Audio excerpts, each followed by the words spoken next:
In this video, I'll show you how to insert or install SIM card on your iPhone 16 Pro or any iPhone with the SIM card slot. So let's get started.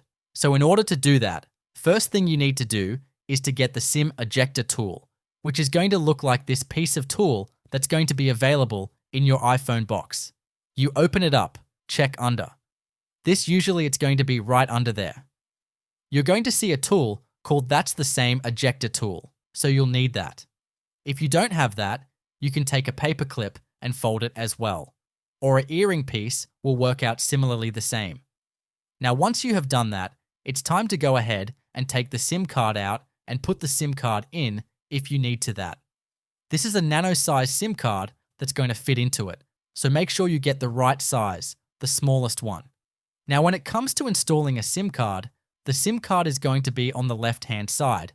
There's going to be a pin right here. You take your paper clip and then go and then push it in there. So you're going to just give a nice gentle push. That'll take the SIM card tray out like this. Now, once you take the SIM card tray out, you're going to take this SIM that you have. You're going to want to lay it flat here. So it's going to lay flat just like that. There's a cut corner that'll match up and it sits perfectly. And then to install it back in, you're going to take it, line up that hole. Line up the hole like that. Just press it in so it sits flat like that, and the SIM card should be good to go. And that's how you install it or remove it, and you should be good to go, and you should get phone service now. Now, if you don't get phone service right away, you want to follow some troubleshooting steps, such as restarting your iPhone, making sure your carrier activated the service, and other things as well. Now you can also use an eSIM card if you don't want to use the physical SIM card.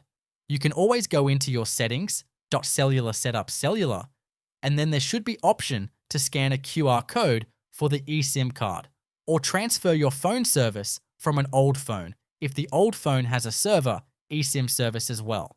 If this tutorial was helpful, please let me know in the comments below this video, and for more helpful tutorials, you can check the links in the description.